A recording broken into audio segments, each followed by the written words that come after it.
Hey, everybody, it's Jason, and welcome back to the Thermostat Podcast, wherever you are and however you're coming to the podcast today. Welcome in. So glad you are here.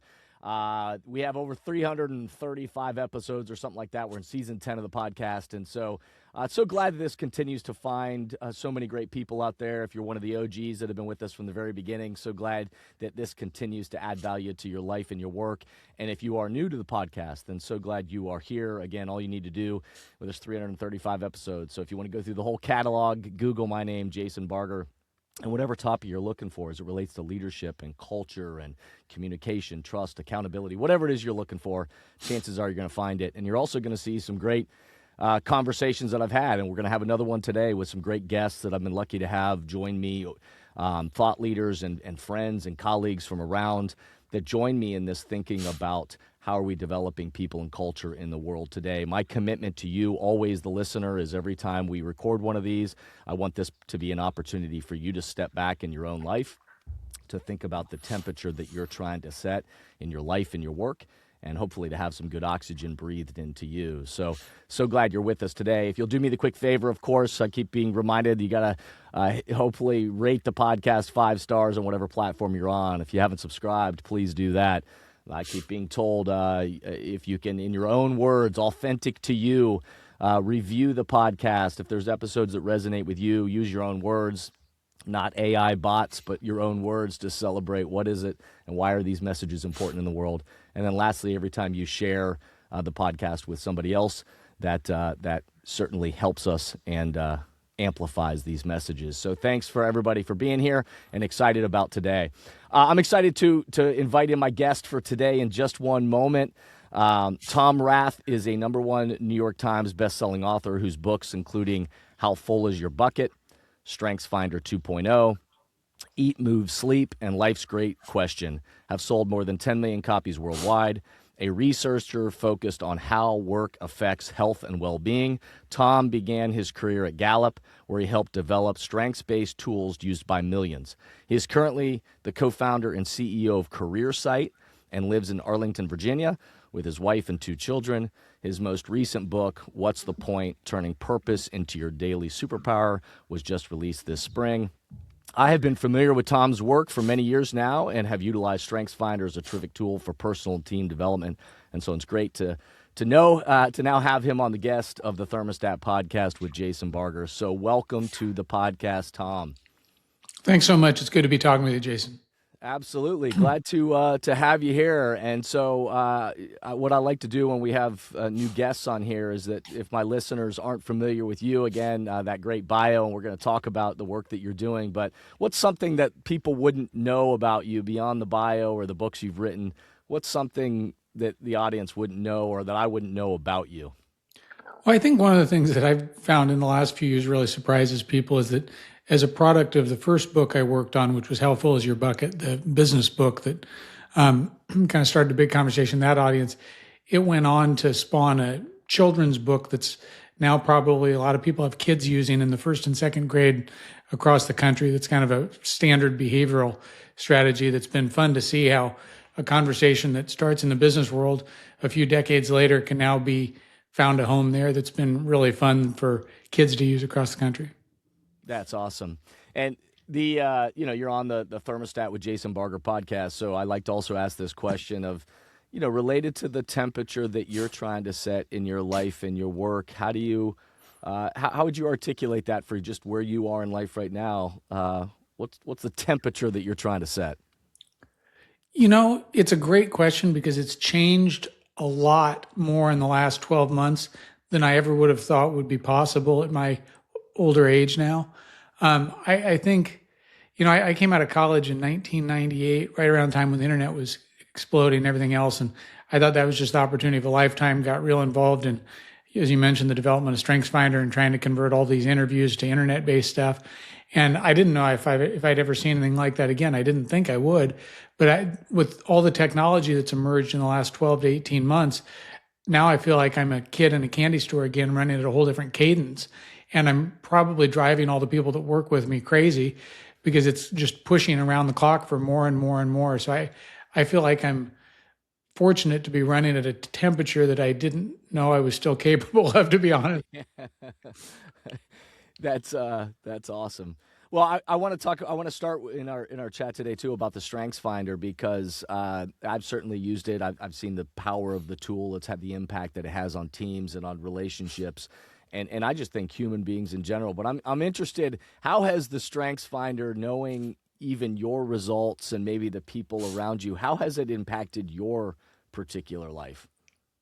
Yeah, I mean, I think it's the kind of basis of how I orient a lot of my energy in a day, kind of looking around. And the thing I've learned to do over the last 10 or 15 years, much more strategically, is to say, I need to look at what the big needs are of people in the world, whether that's my family, my people I work with, or the customers and clients we serve, or readers, or my community, and say, what do other people need? And then work back to what my strengths are and who I am and how I can use some of those to meet those needs. And I think that's one of the things I realized I was working on this new book, What's the Point, is that with any self-awareness tool, if you just go out there and say, this is what I know about myself, I'm going to beat that into the world, it's not very useful. And we really need to start by looking at what people around us need and then connecting those dots back. Yeah, no, that's what are your top five? By the way? I really lead with kind of the futuristic thing Yeah. and learner and intellection. Pretty analytical as a researcher, but I'm just a sponge for. I mean, a morning where I don't have 2 hours to just learn and discover new information is a really challenging spot for me. Yeah. Well, I've found it to be a powerful thing is when I talk with teams and organizations around emotional intelligence. The beginning of emotional intelligence is understanding of yourself. And so, that first kind of personal competency side of self-awareness is, am I even aware not only of what I'm seeing and feeling and thinking in this moment, but do I know things like the way I'm wired and the strengths that I bring to this situation? And then as we practice the social competency side of understanding somebody else, then we're able to use that awareness to better the relationship. And so I've seen it as a powerful tool, certainly in my marriage. I've seen it as a powerful tool within teams and organizations, but giving people a better understanding and language to make sense of that emotional intelligence. So, for me to have the language, my top five are belief and strategic, ideation, and then activator and maximizer. It gave me language to better understand how I naturally show up to situations, and really then my life and my career has evolved. You've seen that there's a reason why I've probably fallen into the places that I have, and certainly pursued things is in alignment with those strengths. So it's a powerful tool for emotional intelligence. Yeah, it's been neat to see the conversation that started and continues. Yeah, it's awesome. Well, let's talk about your new book and the focus, this idea of purpose as a superpower. First and foremost, tell us what you mean by that and what compelled you to write now this next thing that you're sharing with the world.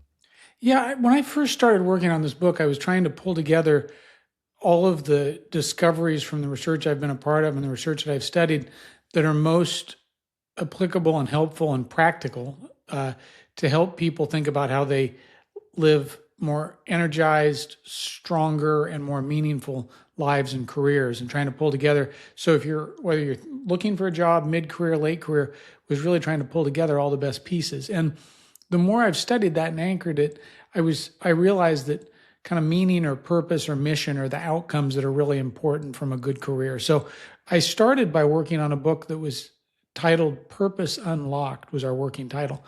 And as I got deeper and deeper into the research about what can people actually do about it and how can they change things on a daily basis to have more purpose in their life, I realized pretty quickly that 90% of us, when we hear the word purpose, it just gives us anxiety about some big mythological thing we need to find or chase that descends from the heavens on a sunny day, and it's one big thing, right? Yeah. And so as I studied that work, I realized it would be a strategic mistake to have a main title of the book that's all about purpose when it's really about just asking simple questions. Say, what's the point of this meeting?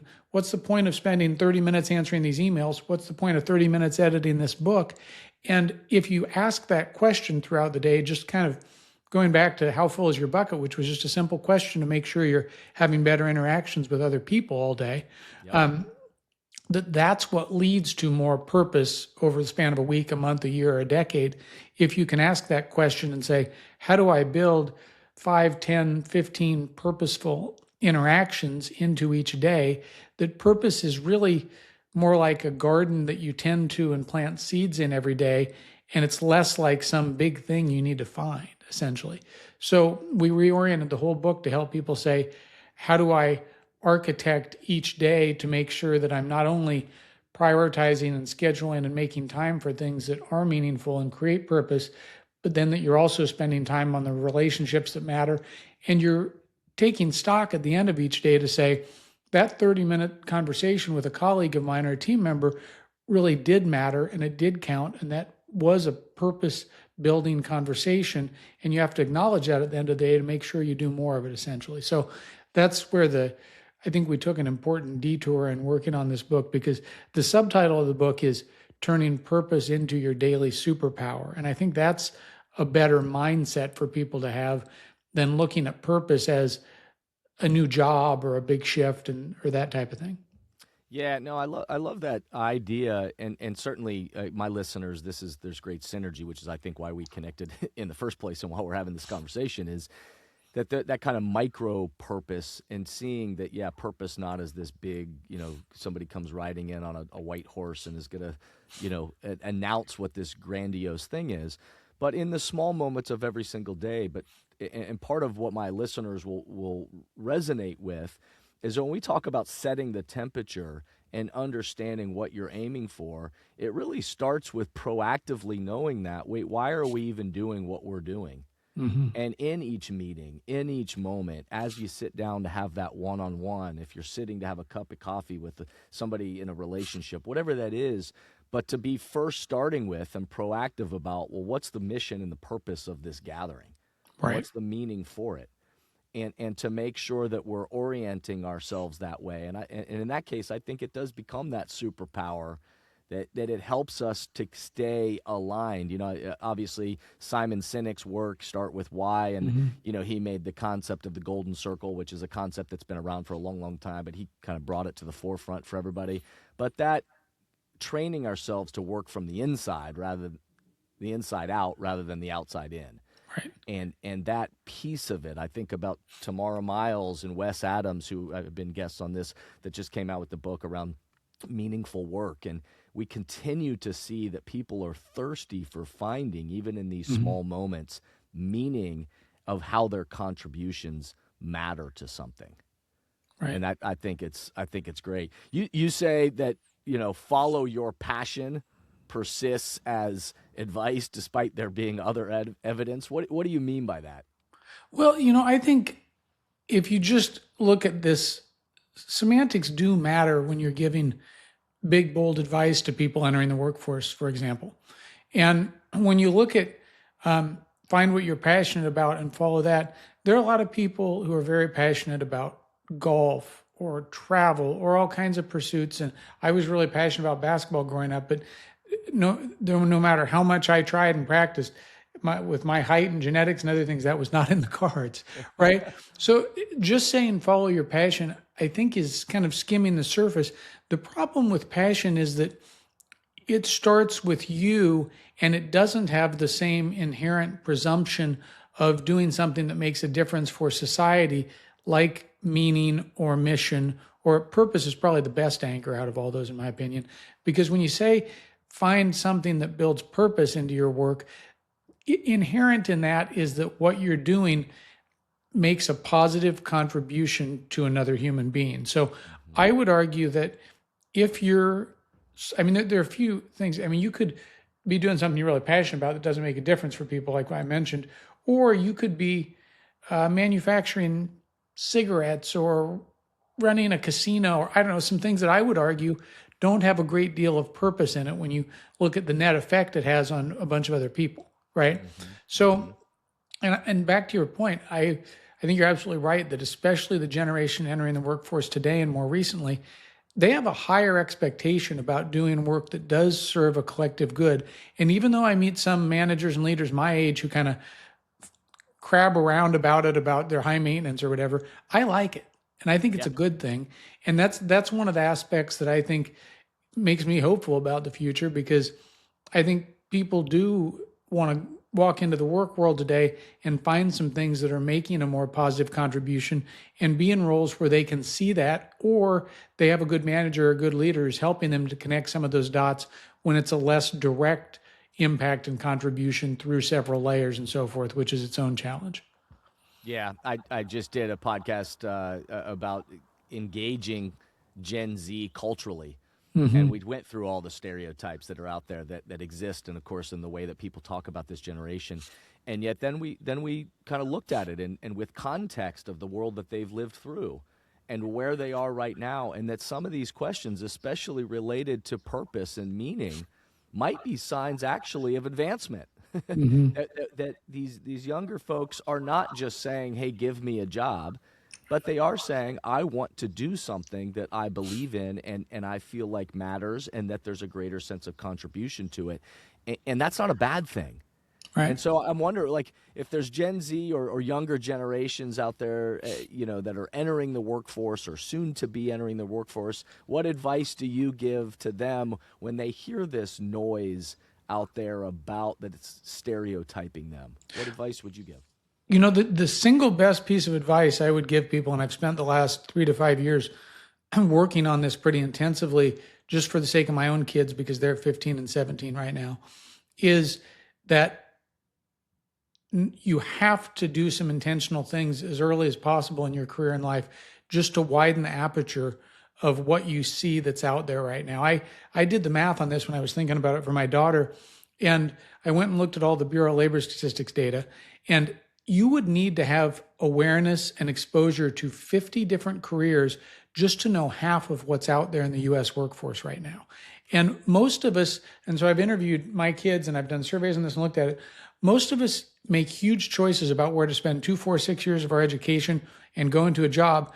And we've seen 2 or 3, maybe 4 or 5, if we're lucky, jobs that are out there. So we're looking out of a tiny little pinhole with maybe 3 to 5% aperture to what's out there. And if that's accurate, which I've done a lot of the work on this, then it means that even by the time most of us are mid-career, the end of our career, there's an 80 or 90% chance that we haven't even had exposure to the thing we could have been best at in life, right? We just haven't seen it. So you can't answer a survey about what your passions are, your strengths or interests or any of that if you don't know what you don't know. And so I would encourage young people to say, you know what, you have to see at least 10 more careers and options than just what mommy did and what daddy did and what money's telling you to do, right? And do that first, and then think about what you might be good at in that context. And the good news is, and I feel like this might feel glib when I say this, but if you're displaced in AI, one thing you can kind of fall back on is that there's a 90% chance you're in the wrong job to start with, right? So reinvention can be okay in the next 5 years. Yeah, and I think not just okay, but I think it's going to be mandatory. Right. I think it's going to be a part of really the world that we're all living in, is the opportunity to reinvent yourself, but also the opportunity to say, how I may approach something differently now. Right. And there may be something that I've known nothing about, but that the reality is that my strengths and my skills and the thing that I maybe was uncovered about my passion that I didn't know, that maybe there's a better place to really go put that to work. Right. And I think there's going to be, there already is right now, but I think there is going to be those opportunities for people to find something that they maybe in the past, when you just got dug in and had the same career for 40 years, you didn't have a chance to find. Yeah, I mean, I think I've noticed, and this, again, I think could be a positive thing, that if we can kind of reimagine our relationship with whatever this work thing is, and that dynamic where it's going to be more, you're going to need to be more nimble. Things will move in cycles. It's a lot more spiky. It's not some smooth climb where things are always getting better. And you may have multiple things that are bringing in streams of active and passive income, and there's a very different dynamic to it. And I think that could be good for people because you bring in more variety instead of just falling into some default, which is how most of us are in jobs right now. I've been joking. I started joking around with some of my team about this because we're trying to build an application to give people more exposure to jobs. And I was saying to him that I honestly believe, the more I've gotten into this, that if we just took kids when they graduated from high school and randomized them into jobs, we might have a better byproduct right now. And I think if we can encourage people to have more exposure, make more informed decisions, things should turn out better. Yeah. I think there's some. That's interesting. I want to think about that a little bit, but that's an interesting thought. I know you talk about productivity culture, and also certainly your background in thinking more about wellness of humans and but this idea of productivity culture optimizes efficiency over meaning, and say more about that, because I when I hear that I certainly tend to agree, but I want to hear more about what you mean by that. Yeah, and I think it's important for your listeners who manage or lead other people in particular, where there's been a 100+ year industrial mindset that kind of seeped into the modern workforce that's about more hours worked equals better productivity. Yep. And almost every manager or leader I've worked for in my career, executives I've worked with and coached and spent time with, they always have this mindset of, I want to be the first one into work, the last one to leave. I want people to see me working around the clock. I eat my lunch over my keyboard, and I am responsive when I'm on vacation. But then those leaders have kind of learned in the last 5 or 10 years that most of us kind of want to have a life too, and a family life and all that. So they say, oh, but I want my people to have well-being, and they pay for these wellness programs that don't do anything. And they talk a good game around it. But what I've learned and said to leaders in as challenging ways I possibly can is, if you're not being a good role model and example in your own life with that, and you're still emailing when you're at the beach, no one else feels permission to do anything else in your culture or in your work team, right? So, and it turns out that that's bad for everyone in that cycle, because, I mean, I've worked with leaders in the military and hard charging work environments where if you have workers who are continually have sleep disruption, they come to work and, I mean, they have almost the equivalent of being intoxicated by 2 or 3 or 4 in the afternoon, right? And none of us want that person in meetings with us. So I think to have a workplace culture that really values everyone showing up with as much energy as possible each day so they can be their best, instead of this kind of ultra achievement, sacrifice oriented culture, it comes back around and results in something that's better for long-term productivity and quality and retention from all the data that I've looked at. No, my listeners' ears are perking up right now, because when they hear this, they've heard me talk about the fact that around personal biorhythms and us redefining what does being at your best when your best is needed really mean, and really, deconstructing and trying to understand what really does high performance look like. And I absolutely agree with you that we have honored, Plato said, what is honored will be cultivated. And so for years we honored this, that mentality, I'm the first one in, the last to leave.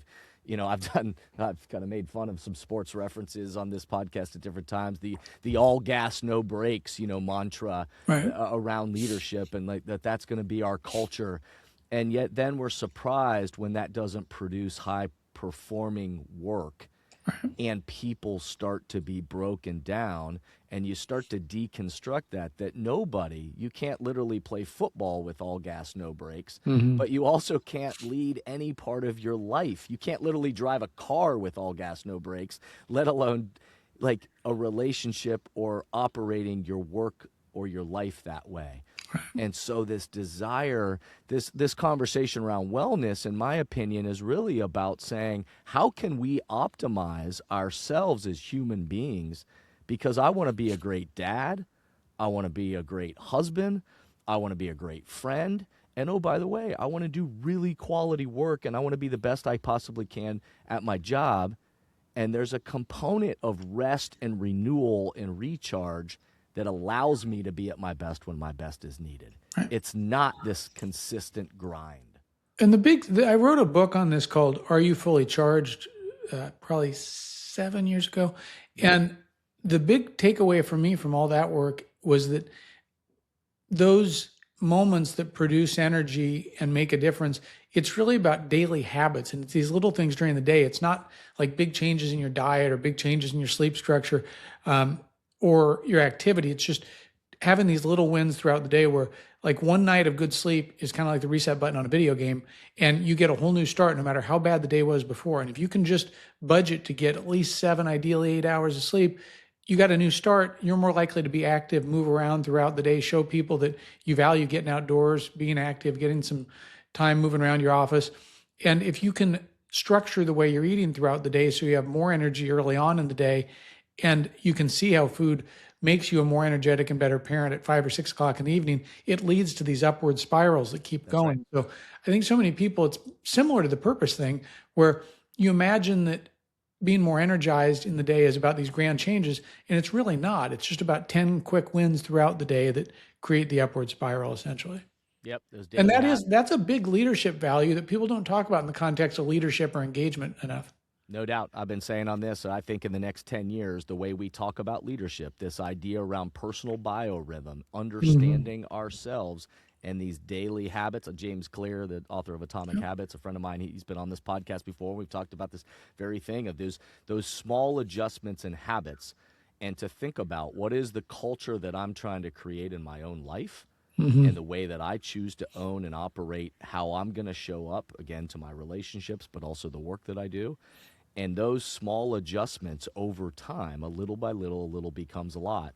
And when we think about that from a culture shaping perspective across a team or organization, people start to see, oh, okay, this is what Tom really values. And this talk around honoring this type of work and the way we approach it and how we take care of ourselves so that we can be at our best when our best is needed. If we honor that over time, that's what we end up cultivating as a culture.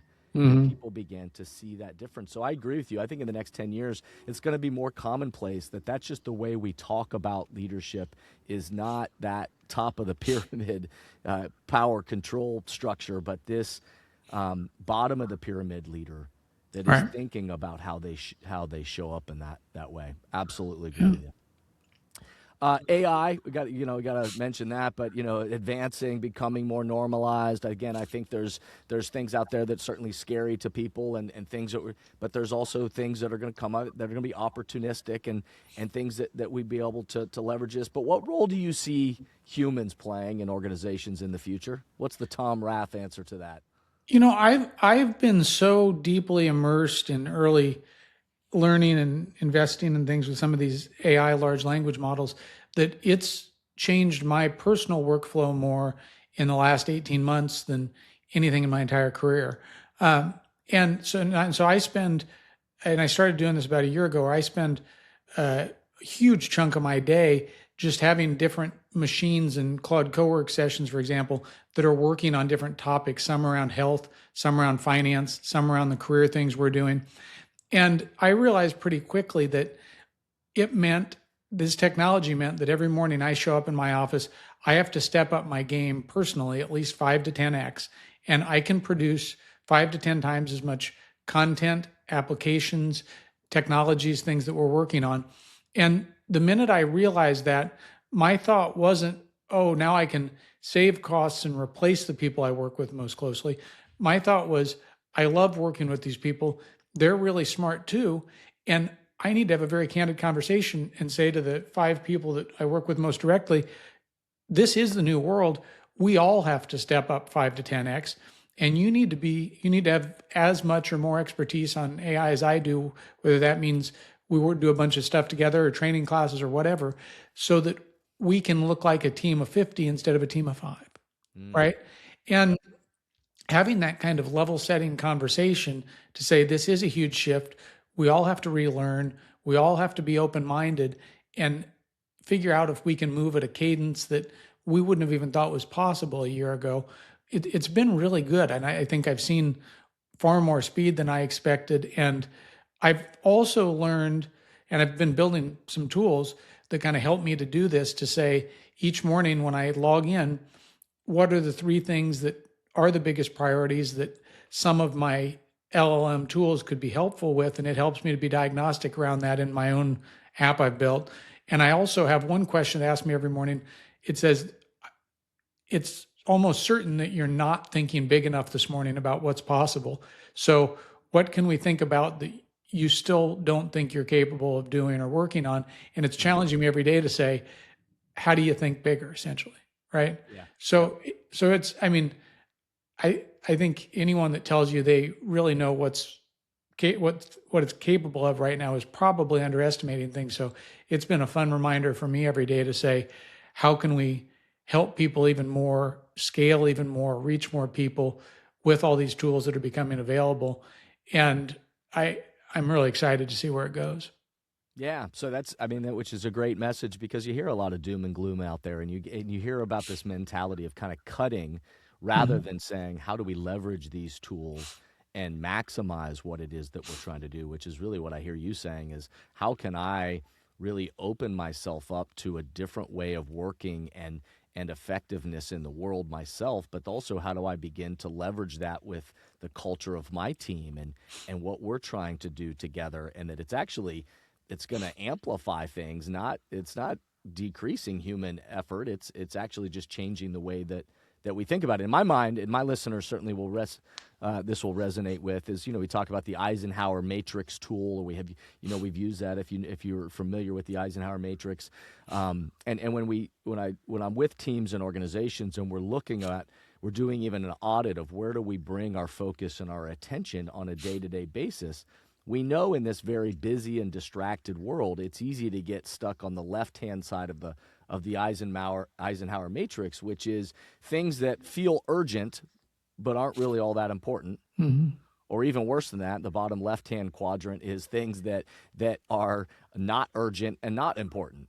And yet we can just keep ourselves busy all day long, just, crossing off things on our to-do list. And really what I heard you saying is that toggling in our mind is to stay on the right-hand side of the quadrant, which is things that are urgent and important. And what are we giving our focus and our attention, and how are we leveraging these tools in that space? But also the bottom right-hand part of that matrix is not urgent, but important. Those big questions that we're trying to answer, those things that might be further down that I don't have answers to, but yet can leverage some of this technology to begin to work on those things. And what I just heard you say is kind of the more intentionality of bringing our sight line to that right side of the quadrant to make sure that's what we're giving our focus and our energy to. I think that's important. I would also, though, the one thing I've learned I love it when I challenge my own assumptions and turn out to be wrong. And one thing I would have thought 18 months ago that I think I was incorrect is that I would have thought that there are a lot of people who really don't get into the kind of building and the creative side of things, and that's perfectly fine because they can achieve a lot and get a lot of things done and respond even faster and better and so forth. And the more I got into AI and worked through some of this, I would be concerned if most of your job is responding instead of initiating in particular, and you're replying to things. And I every day I find a new way to automate something that's kind of routinized that saves me time throughout the day. That's a part of my daily AI build list. Yep. And so I think all of us have to build more of an identity around how can I be a builder? How can I be a creator? How can I use technology to do a lot more instead of being more of a responder or consumer throughout the day? And so, even if I think about my kids and their careers and entering the workforce, it doesn't matter out of the 50 jobs I've been profiling, it doesn't matter what of the 50 jobs they do. They need to know how to use AI to make a difference in all 50 of those fields, right? And so if you just continue responding and scrolling and consuming, which is what most people do today, and sleepwalking through things, there is a very high chance your job will be automated. And so I think we've got to challenge ourselves to build some new skill sets there if we want to get ahead of that and be the ones taking advantage of it. And it's a good analog is kind of the thing with our smartphones, right? Where I think smartphones can be amazing tools. You don't have to just completely dismiss their capability if we use them for good and as tools versus letting the smartphone run our day. And the same kind of dynamics can apply with AI, where if you kind of just consume and let AI steer you around, you're at a much greater risk and threat. Whereas if you learn to use AI to do a lot more, you're going to be fine no matter what industry you're in my opinion. Yeah, no doubt. And again, my listeners, what I hear you saying is this is the difference between thermometer thinking, which is purely reactionary, and that's just responding to the things that are coming at us, and that keeps us in the scroll mode and all that, to shifting to that thermostat thinking. What do I proactively, what am I trying to get out in front of? What is it I need to learn? What do I want to do differently? What is that future that I'm trying to create?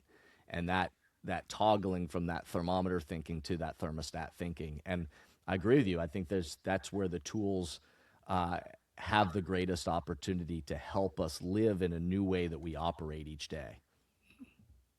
Yeah.